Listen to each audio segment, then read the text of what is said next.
Ajafo FOKA TV sini da mase se de bia mo subscribe na motumi ehwe jimedi edigu eye channel we so mede ni franco su kwagesi ama betimi afremi FOKA nene yebedi nkomo yensaka Dr. Maulana on founder of Ministry of the Future yene be besim konwa na yesua nyama bebre efini nchen year of return a course 2019 no enfa na sha se fie efiri so na baaye anase ba ne sen ni nyina no yede munchemu ebetim da so na behwe slavery in general no different perspective what it nyama be about slavery by this time around no ye beka different perspective and a different narrative also untumi enti ene no Africa and diasporan affairs na etimi e de ebro nti meka twin kakra ma ba modern so etimi aka brofo na bibia so etima konkan. So you're welcome to FOKA TV. My name is Franco Sukwagesiama, and today I have with me, I'm very honored to have with me Dr. Maulana, the founder of Ministry of the Future. We are going to sit down and talk much about the year of return. Was it conjured from the sky just like the golden stool, or it was worked out by a group of people? We're just going to learn more about it, and also we're just going to talk about slavery, the narrative that you've not heard about. You know, we have so many narratives around in our history books. Some even tell us that Africans sold ourselves into slavery. Today we are going to learn and read more about a different narrative. So don't go anywhere. This show is proudly brought to you by Ohineba Ghana Rice, Amen Mat, Becky Bell Homemade Pizza, Debbie's Collection, Ma Docker's Pastries, Pizzeria Food Delivery. Ajafo esa makwaba e de ba FOKA TV so ene meka je say yensaka eye opinyi kese the founder of Ministry of the Future e wo hase ene ne ba betwetwe nkomo. You are once again welcome to FOKA TV. I told you that we've been honored to have a master teacher Dr. Maulana today in our studio to discuss more about slavery and the year of return. Dr. Maulana, you're welcome to FOKA TV. Thank you very much. Thank you. Akwaba. Okay, so we've heard so many narratives about slavery, and we would love to, in summary, can you give us a different narrative, different from what you've learned so far? Okay, when you say give you a different narrative, yeah, talking about slavery, because slavery is a very, very broad topic. Yeah. Where would you like to start from? I would love you to explain or give a narrative where most of the Africans living here don't see the need for African diasporans to even return to their motherland. And our brothers from the diaspora also feel that we sold them into slavery. So they don't have anything to do with us. Okay, if I were to pick that up, you know, there are so many false narratives that are happening. Okay. First of all, we have to understand this. Slavery, as we know, the transatlantic slave trade, the trans-Saharan slave trade. I won't concentrate too much on the trans-Saharan, but the trans-Saharan was really controlled by the Arabs. Okay. And the Arabs started that trade at least 600 years before the transatlantic slave trade. Okay. But if we pick up on the transatlantic slave trade, this is what involves sub-Saharan Africa and what we call Africans of the Diaspora. Okay. Those who were kidnapped. And we must understand, it wasn't a trade.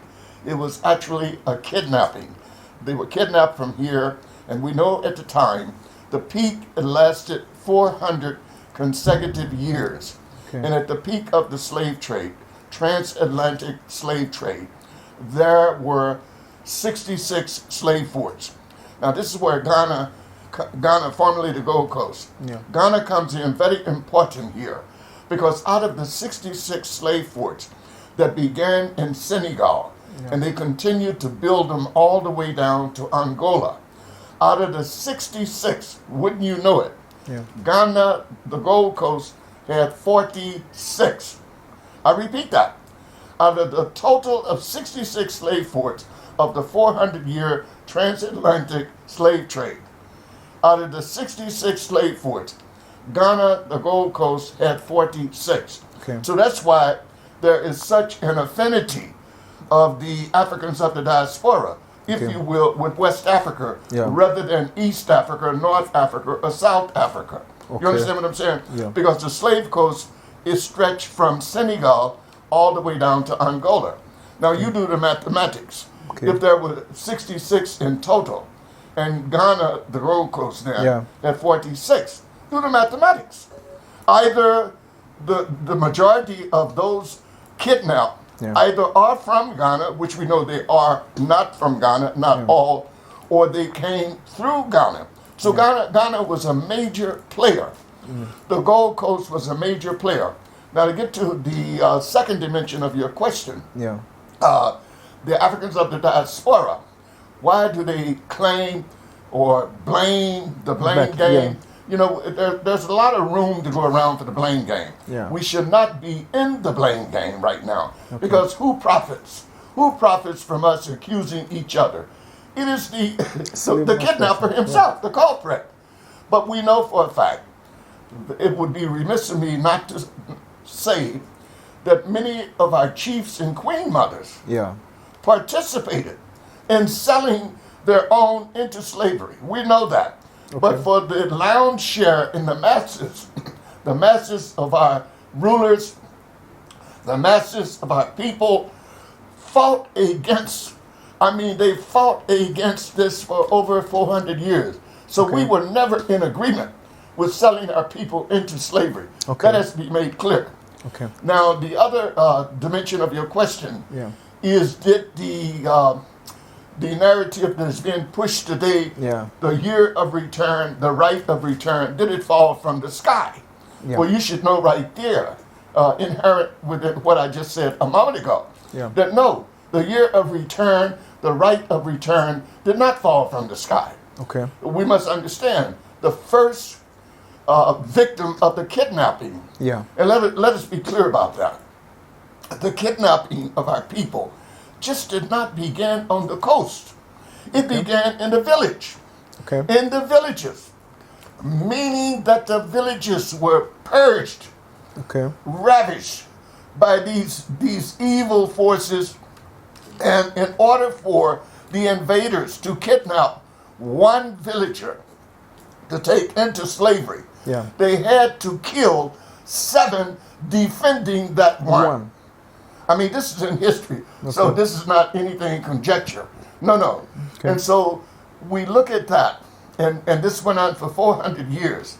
Now what we have to understand, that someone who is snatched from the womb of their mother will always want to return back to their mother. And so the right to return actually was manifested in the hearts and mind, spirit, and soul of the first victims who were kidnapped while they were being in transit going across the Atlantic Ocean. You know what I mean? It take about 3 months plus to cross. During that whole voyage, there was the thinking, there was the manifestation of doing everything possible so that I have my right to return back. Even with landing on the shores in the Americas, landing in Jamaica, the Caribbean, Brazil, the victims still wanted to return back to where they came from. So that was already being manifested. Now, when we come to the year of return, did it fall from the sky? I've just shown you the right to return, of course, did not fall from the sky. So the year of return is an outgrowth of the right to return. Now, what had happened was slavery ended, and you had this manifestation period. I won't go into all the detail of that, but over 100 some odd years. And then I think we must give credit to the first head of state of Ghana, His Excellency Osagyefo Dr. Kwame Nkrumah. Dr. Kwame Nkrumah gave the calling for Africans of the diaspora to come and help to build Ghana when Ghana became independent on the 6th of March, 1957. And so this was really the calling of a right to return. Then you had many other Pan-Africanists. There are too many to even name, you know what I mean? But we know one of the famous ones was like Marcus Mosiah Garvey. You had him. And you also had Malcolm X. He was propagating this. Many others. Then you had the Caribbeans from Trinidad, Tobago. You understand what I'm saying? They, C.L.R. Jones. You had Stanley Williams. all of them were talking about coming back. And of course, we had at the turn of the 20th century, right at the beginning of the 20th century, was W.E.B. Du Bois. You know what I mean? He was propagating that, and he eventually came to Ghana and died in Ghana. So the right to return was manifested by all of them. Now, we want to pick up the more contemporary period. Let's start with 1990. Okay. Really, in my case, it starts in 1989. Okay. In 1989, I wrote a paper while living in Ghana. Okay. I wrote a paper to the head of state, His Excellency, the late Jerry John Rawlings, and it had to do with reparation. He extended an invitation to me to come down from Tekrati, where I was living, and to meet him at the council. Okay. But to fast track that, unfortunately, the war in Liberia broke out. And by the time that I arrived in Accra that morning, at about 8 o'clock, we left Tekrati, I think about 5 o'clock in the morning. We got to Accra about 8:30 or 9 o'clock. And all the officialdom was preparing itself to establish the ECOMOG force to deal with the Liberian situation. So I didn't see the head of state, so I was directed over to the Ministry of Foreign Affairs. And over to the Ministry of the Foreign Affairs, I had the letter, I presented the letter to the a junior lawyer named Ni Kwesi Kwartey. And not knowing at that particular point, there's going to be a very phenomenal, long relationship that's going to bring big dividends in about 35 years from that particular meeting of Ni Kwesi Kwartey. And so then I was given a grant by the government in the National Commission on Culture. They gave me a 5 million Old Cities Ghana grant to do research about the origin of Ghanaian ethnic groups. I think there were about 4 to 5 that I had to research. I was moved from Tekrati to Accra. I was in residence at the W.E.B. Du Bois Center under the auspices, if you will, and authority of the Ghana National Commission on Culture. And there I began to teach. And we can say 1990, I began to formulate the principle of our right to return, our right to return. I was even teaching under a neem tree because I had no seminar hall to teach.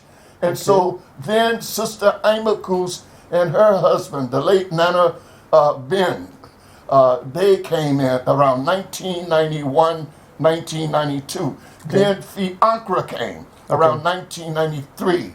And so it began to formulate where the year of return, the right to return was metamorphizing, if you will. We were putting that together. And so the long and the short of that was this. We tried throughout the period of the 1990s with PANAFEST, the late Efua Southernland. She must be given a lot of credit. Because with the PANAFEST 1992, it shook the consciousness, it galvanized the whole African Diaspora community globally. But still, we were on the road to get the right to return. Then when the government of President Kufuor came to power in the year 2000, we actually submitted a proposal and a petition for the right to return. We got the right of abode. The right of abode was not enough. So then we continued on that, demanding, with petitions. Then we also liaison with President Mills. But something phenomenal happened when Mills had an untimely death in 2012. Then the Vice President, His Excellency John Dramani Mahama, became the President of Ghana. Now, I have been told that John Dramani Mahama and his younger brother had visited while I was teaching at the Du Bois Center. I had an African Conscious Study Group, which I just mentioned a moment ago. It started in 1990, and it went consecutively on a weekly basis until 2017. Many of the big wigs now who are in politics, they used to come to my class when they were very young. And I understood that they had passed through the class. So then if I moved fast track and move on up, I was constantly petitioning. I established the Ministry of the Future in 2014. We began to have these African Conscious Study Group classes Yeah. with Dr. Obadele Kambon at the University of Ghana Institute of African Studies. We hosted so many programs on a weekly, a monthly basis. And so by 2015, a phenomenal thing happened. It was that the young junior lawyer who was director of legal affairs at the Ministry of Foreign Affairs in 1989, Nikwesi Kwate, the Honorable Nikwesi Kwate, was selected now to become the executive secretary to the president of Ghana. 2015. So Nikwesi Kwate, he and I had continued our linkage and a friendship and what have you. Now the door was open. So I actually got with him and we began to cultivate the idea. And one of the most important things in speaking with him is I had to go to the Bible. And going to the Bible, this was the pillar. Because excuse me for saying this a moment.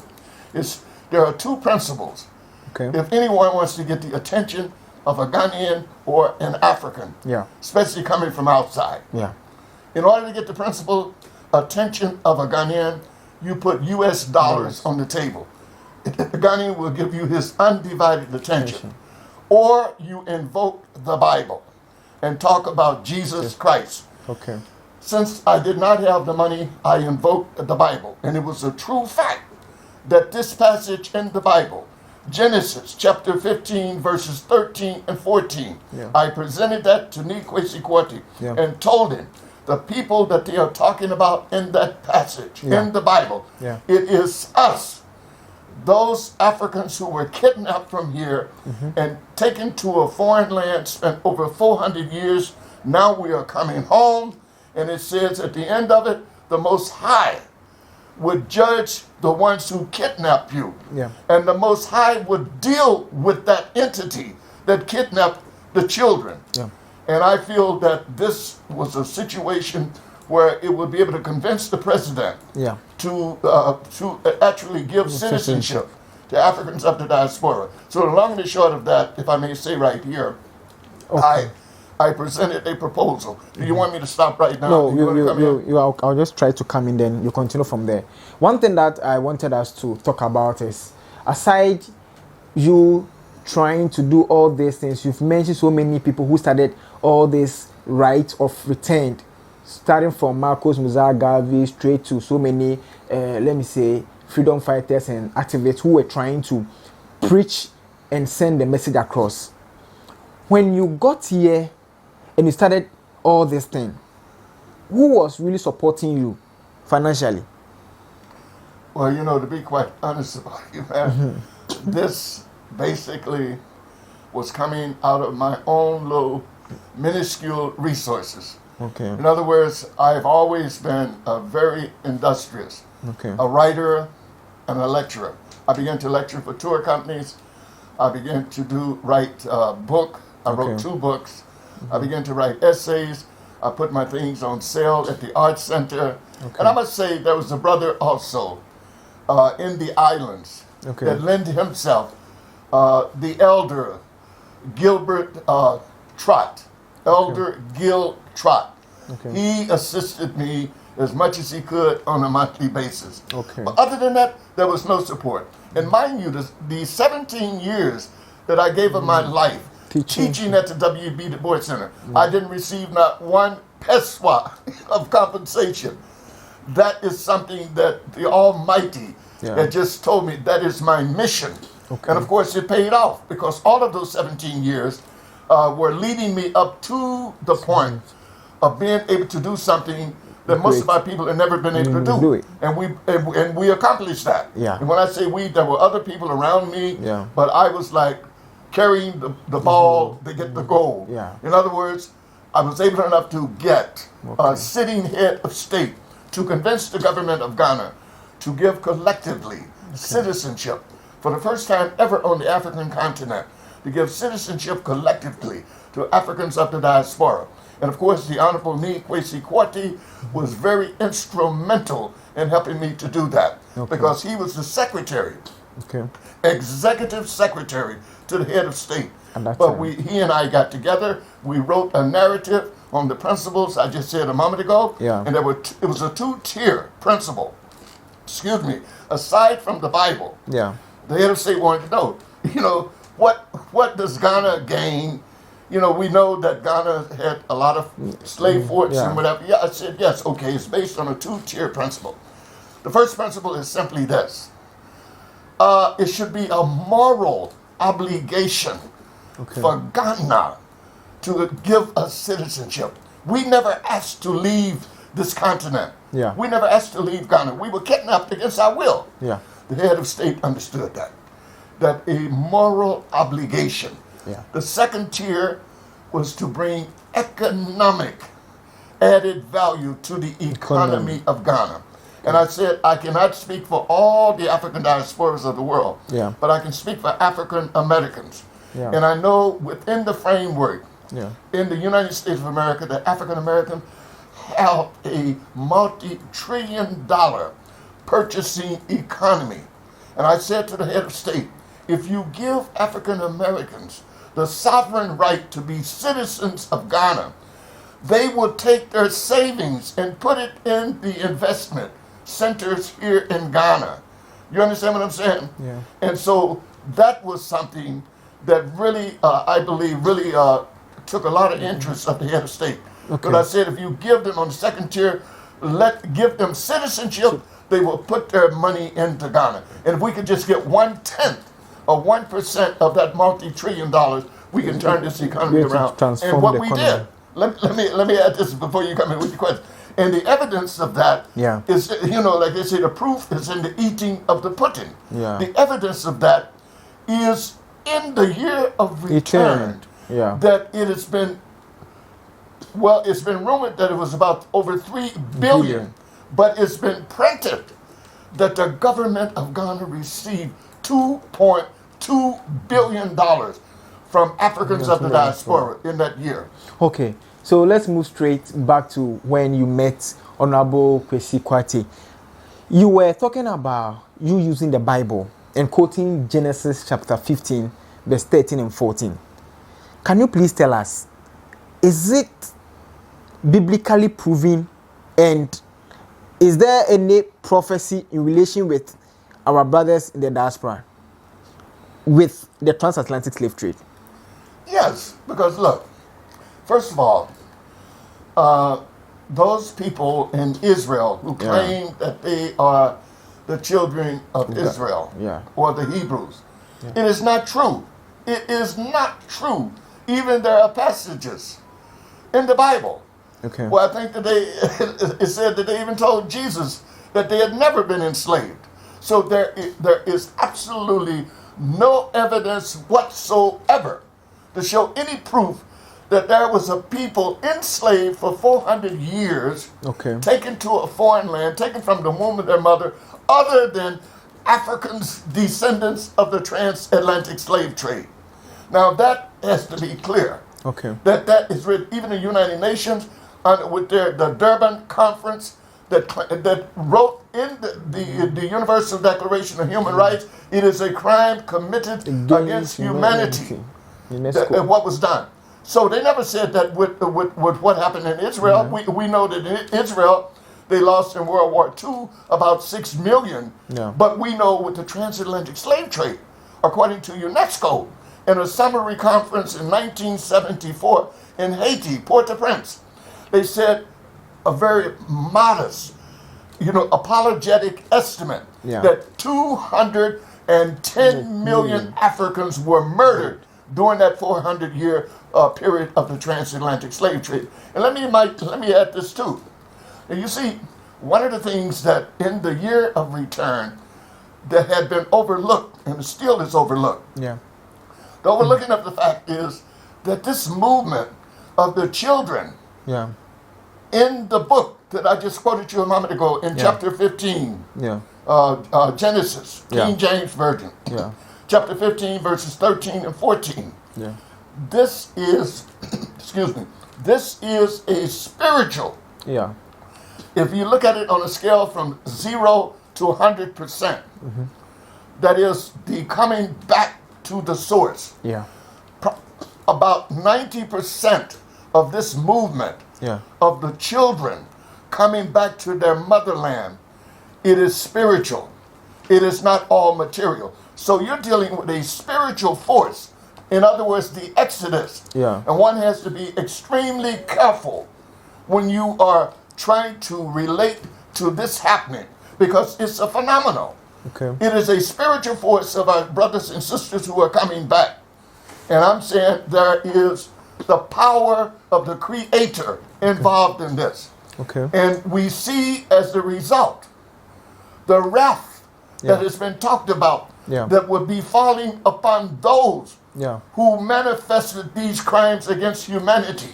Yeah. And certainly it has been declared that the transatlantic slave trade is and always shall be a crime committed against humanity.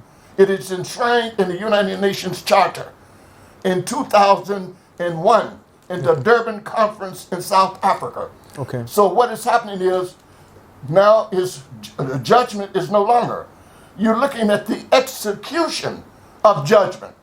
Okay. And as I see it in a spiritual sense, you're finding that those places in the world, in the United States of America, Western European countries that were involved in the slave trade, they all now are feeling the wrath. And this is just the beginning of what they're going to feel. So are you saying this on this show today, that what is happening now in the United States of America and some European countries is a result of what they did to Africans? I have no doubt in my mind. I have no doubt unequivocally. And I'm saying this is just the beginning. This is the beginning of the end. Yes. And are you basing on just Genesis chapter 15 verse 14 to make this claim? Well, not only Genesis chapter 15 verses 13 and 14. There are other passages. I'm not coming to you from a religious point of view. Okay. I am a scientist and a researcher. Okay. But I know in researching in the Bible, you can go to Ezekiel 37. Yeah. You understand what I'm saying? And read about us. You can go to Deuteronomy 68 and read about us. Okay. There are so many passages in the Bible that gives a description of what will happen to us. And mind you, what had happened to us, because in many instances, I guess we had broken a covenant. Yeah. But we have, in my opinion, now this is my personal opinion, and I've said this in lectures, I've said that the African descendants of the transatlantic slave trade are the sacrificial lamb that has been sacrificed for the redemption of the entire African race. And that is what is spiritual about the descendants of the transatlantic slave trade. Okay. And if you go into a certain part of the Bible where it also talks about the missing, the cornerstone that was missing. And we know that the builders tried to build a house. I said upon the ceremony on the 28th of December, it's on video, I said that the African Union tried to build a house starting in 1992, and they excluded Africans of the diaspora. And I told them that the house would not stand unless they include the Africans of the diaspora, because the Africans of the diaspora, descendants of the transatlantic slave trade, are the cornerstone, is and are and always will be the cornerstone of the house to rebuild Africa and make Africa great again. Okay, so let's move back to where I was, based on Genesis chapter 15 verse 14. The King James Version is saying the Almighty will judge the country or the people that enslaved its children. Yes. So can we say that what is happening now is a result of that? Well, you know, to be quite honest with you, Frank, I don't find any other reason other than to conclude that people are going through a period right now, a period of feeling the pain of what pain that they have inflicted upon people unnecessarily. Yeah. So you may say, like, I know we're in the age of Aquarius. Yeah. And the age of Aquarius, in my opinion, is the age of the execution of God Almighty and the African ancestors' judgment that has been put upon man. Yeah. We're in the period not of judgment. Nobody is being judged anymore. That time is up. Now judgment has already been passed. Okay. What you're into the period right now of the execution of that judgment. Okay. And what was that judgment? Guilty as charged. That was the judgment. Guilty as charged. If you understand me. Yeah. In the court of law, what does your lordship or your honorship, what do they say?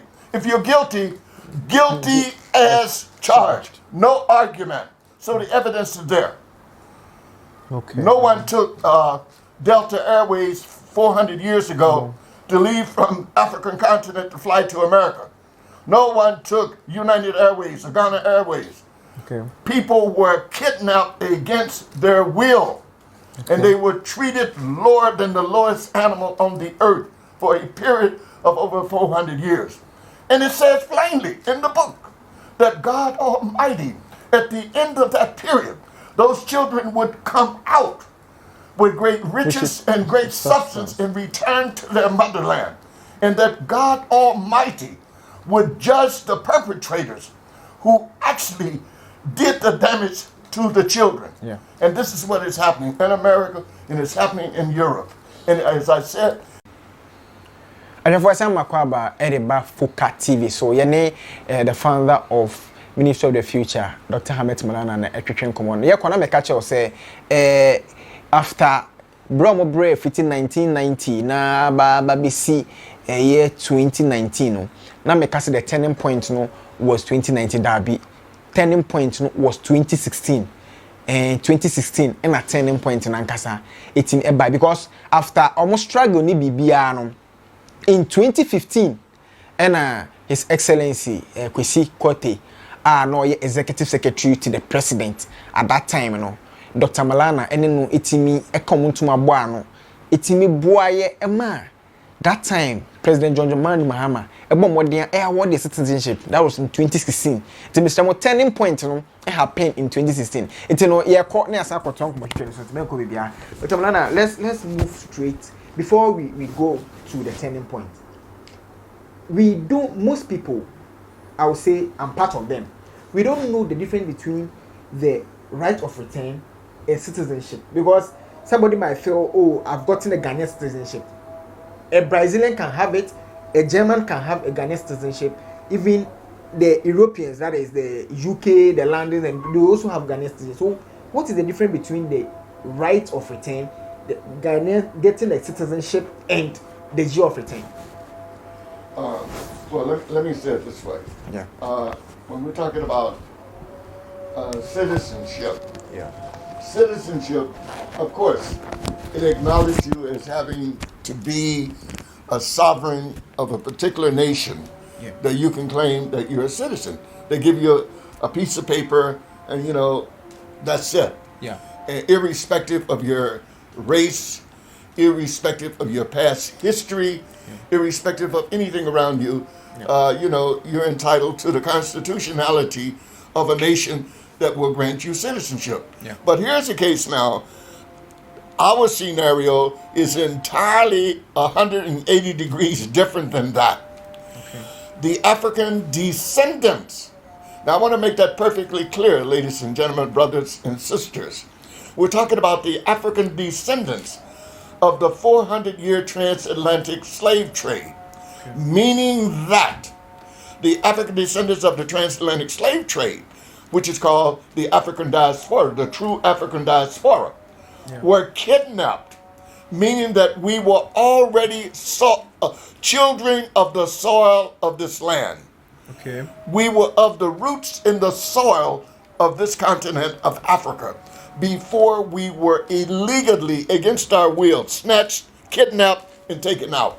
Okay. So that has to be the calling, and that has to be, if you will, the approval of this principle by our mothers and fathers who are still here Okay. as the custodians of the land. They must acknowledge their children Yeah. as being children of the soil, coming from their womb Yeah. as a right to return. And then after that, you can just write on a piece of paper, give me a certificate, and say you're a citizen. But acknowledge that I have the right to return. That is the difference. Okay. And what about the year of return? Why should we be declared that this particular year, that is 2019, is a year of return? All right, now, how this comes about is this. Yeah. Like I said at the outset, African descendants of the transatlantic slave trade, from the first day that we were kidnapped, our forebears, taken illegally to the Americas. And the Americas mean the Caribbean islands, United States of America, Yeah. Canada. So it's not just talking about the United States. It means all the way down to Cuba, Brazil, Panama, etc. Our people had that desire in their fight to return. Okay. Now, the history books record, and I'm not saying that I totally agree with the date, but that has been the date now that has been recorded in stone, that in the United States of America, the British brought the first slave to Jamestown, Virginia, 1619. Okay. So if we look at that as 1619, meaning that from that time that our forebears touched the ground in America, we were doing everything that we could to get back to our motherland. Yeah. And so here is a situation that is about to be manifested over a 400-year Yes. period. Okay. And so we know with the history of slavery in the United States that our forebears fought for their freedom, and we were given our emancipation proclamation under the Juneteenth legal writ in 1963, and of course it became a fact after the Civil War in America in 1865. And then on the road, if you will, to freedom, we produced giants. We produced Du Bois. Yeah. We produced Dr. Martin Luther King. And of course, we went all the way up to the White House to put a black president in the White House. And that, of course, meaning that there was a fulfillment of what had already been foretold.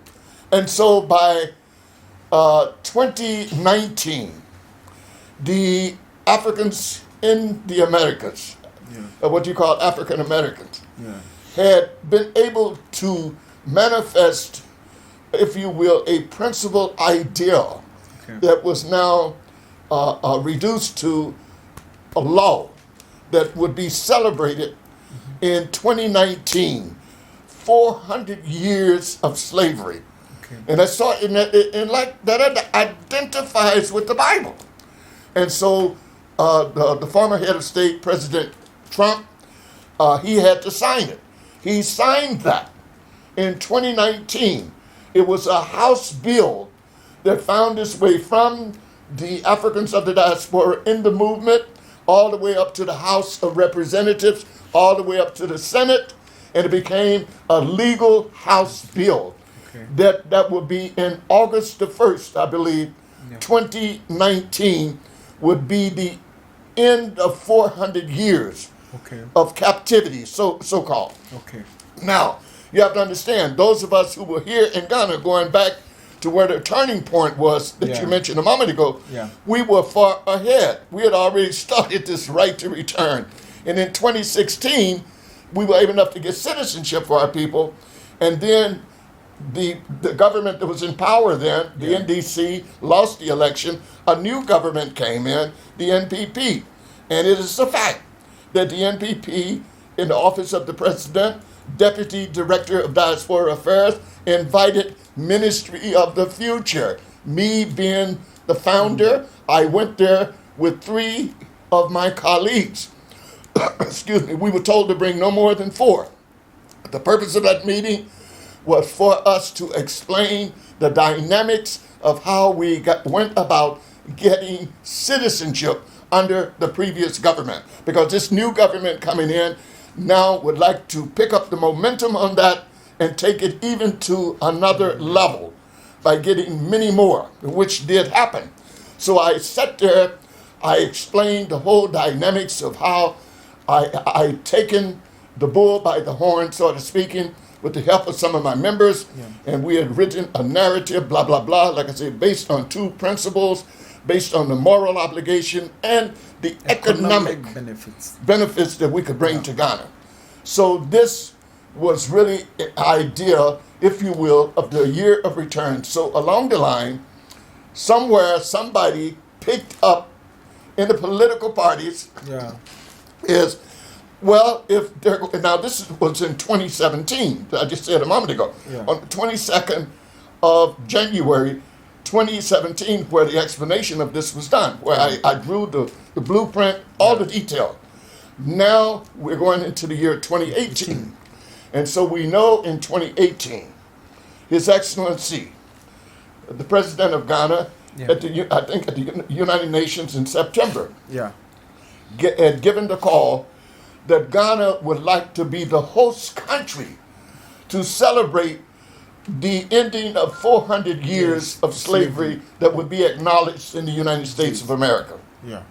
And since we have in Ghana a Jamestown, and we know that according to the history books in America, it was a Jamestown, Virginia, is where the first Africans were landed, the kidnapped African. So now we could look Jamestown to Jamestown. And so Ghana opted to be the host country, and the manifestation of that from the right to return now became the year of return. Okay, so is that clear? Yeah, it's very clear. So how instrumental was your organization, Ministry of the Future? Right from 2016, you were able to convince the president to give citizenship to about 34 people, if I'm right, 34 African Americans or African diasporans to have citizenship. So how were you able to work with this current government to shoot up from 34 to over 126?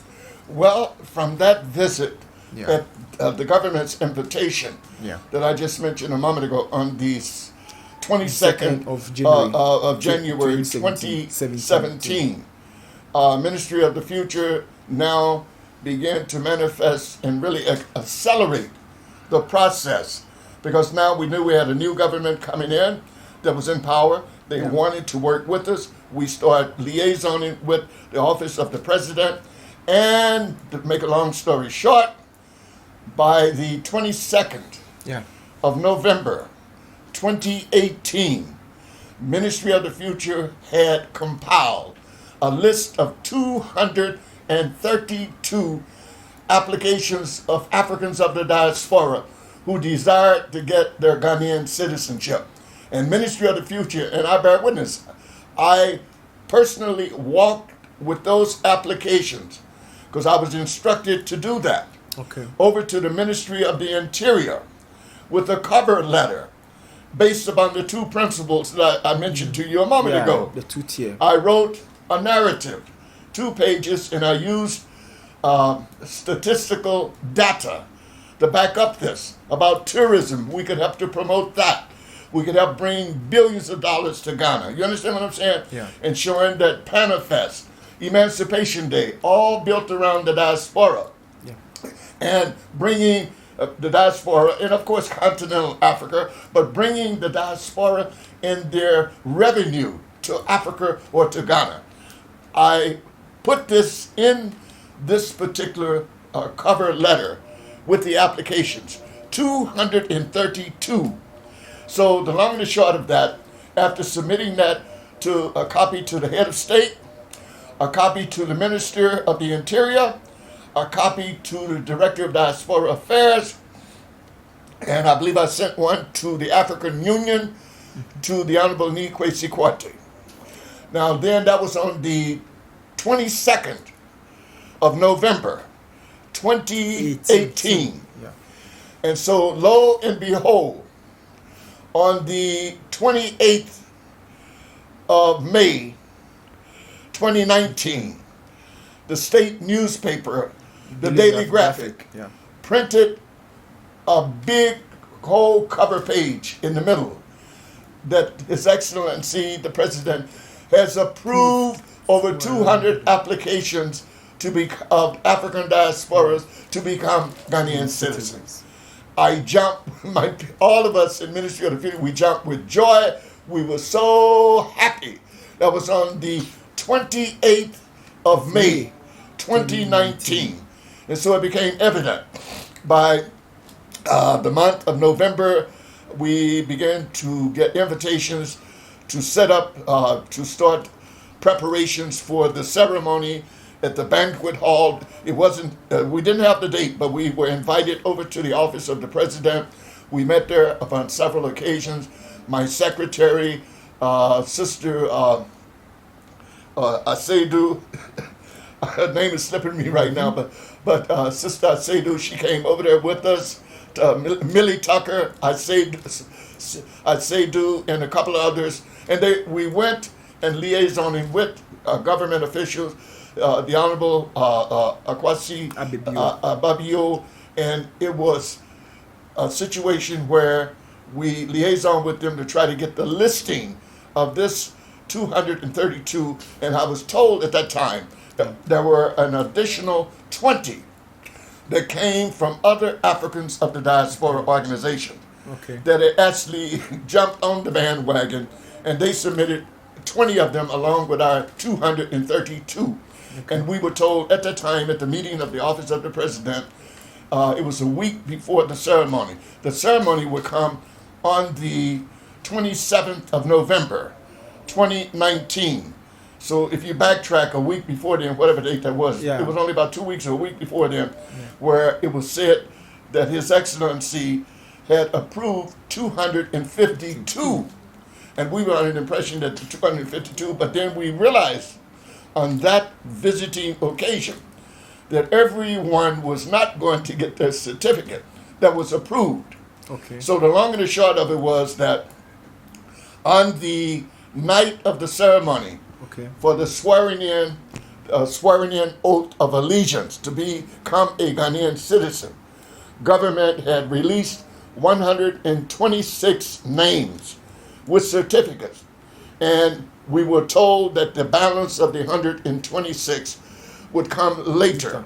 But on that night, which was a glorious night for the Africans of the diaspora, they were so happy, and I was so happy for them, that 126 received their Ghanaian citizenship on the 27th of November, 2019. Okay, wow. So from there, what was the way forward for this year? And people are watching. You know, the problem that most of them had in 2016 was they didn't believe it. No. They didn't believe it. So that is why you had only 34 people. But later they started coming. So now, what's the way forward? If somebody's watching in the Caribbean and the person wishes to be a citizen. Well, the way forward is that, you know, as all things that you do, Ministry of the Future is a non-governmental organization. But we are registered with the Office of the President under the umbrella of the Office of Diaspora Affairs. But, you know, this is a government project now. Because we're talking about Ministry of the Future cannot give you citizenship. The only thing we can do, we can assist you and show you the blueprint, and of course, chaperone to make sure you get what you have to. We can help you to do that, and that's what we've done. But the government has taken over this project. And so if you ask me what is the way forward, this goes back to our initial 1990 with Sister Amaku's 1992, the late Fiancra Nana Kwadjo Akpan, and I must admit another name that I lost in there, Nana Atta. I forget, he's deceased. But Nana Atta, he played a major role. They all were trying to bring about the right to return. We want it to be enshrined in the Constitution, like the State of Israel. The State of Israel says no matter where a Jew is in the world, they have the right by the Constitution of the state to return to Israel as a citizen. I'm talking about the political Israel today.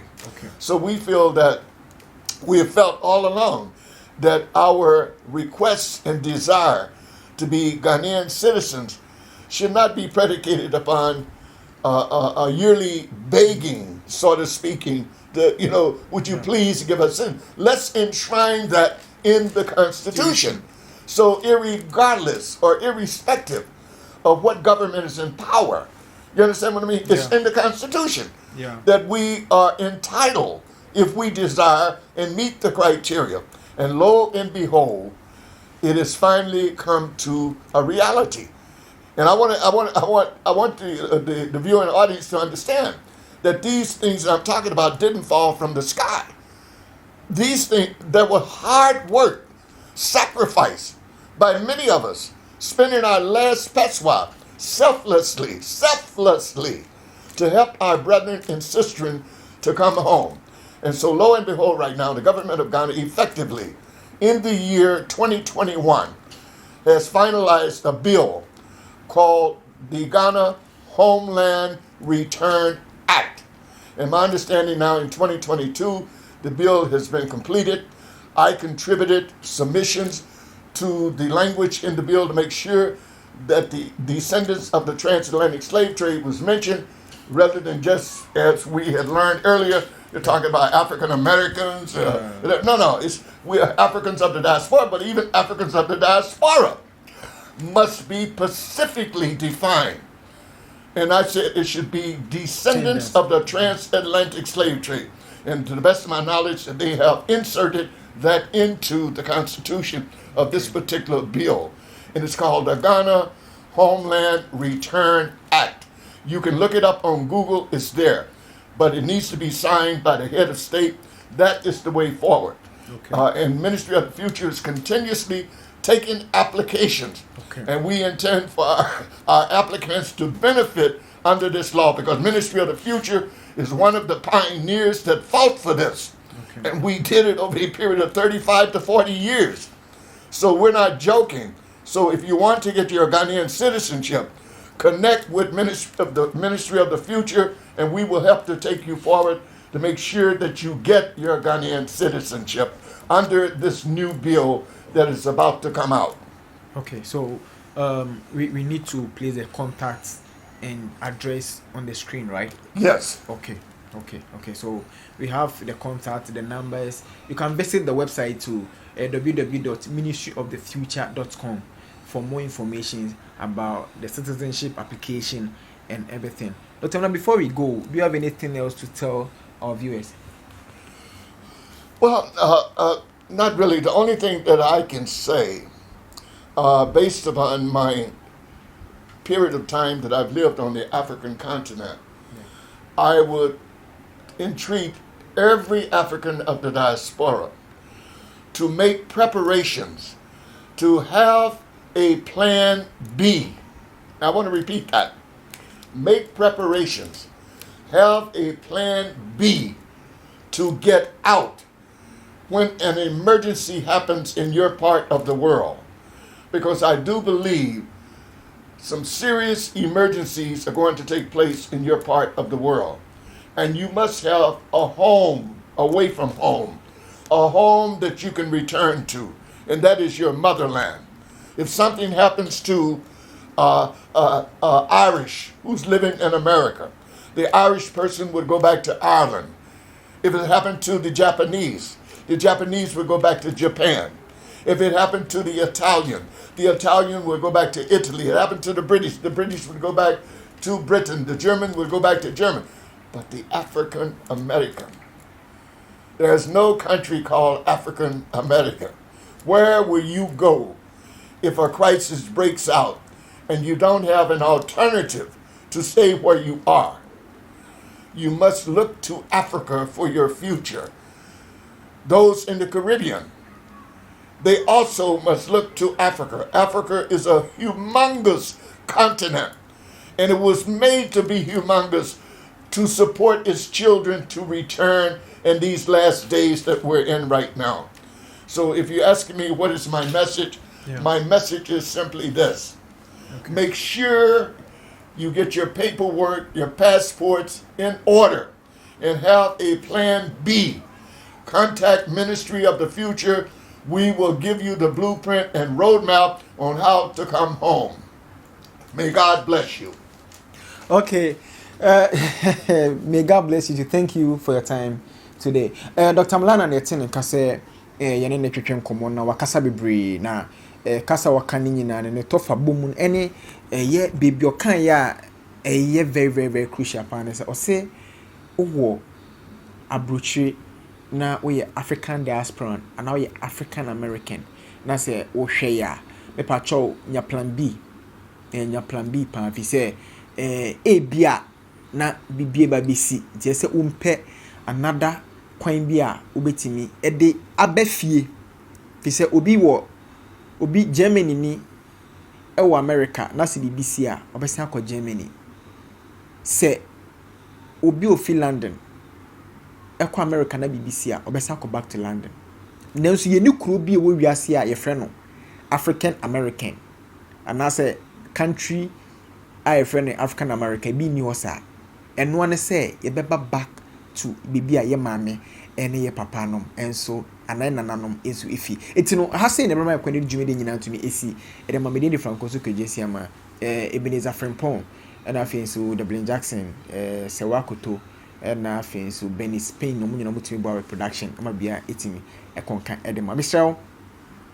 Call www.ministryofthefuture.com www.ministryofthefuture.com and there more there's so many informations go Ministry of the Future mo weekly news outlet be I know so no betimi ehun so many things about Dr. Maulana. Won say na me ka say e friend no master teacher no benya ne Ghana ha say e na ocha de W.E.B Bois Center wa Accra ha say na cause ocha de fiti a year there 1990 ababesi 2007 continuously rain or shine so to we abo anytime bia na just say ochra de sa the product ni be so many people ma be ministers be even cry no former president Dr.Maulana Mahama have visited the class da oni nua Ibrahim Mahama o ma visited the class da nti no me pa cho ha say na di bia etimi me adwa next week e be sign aba wa yakran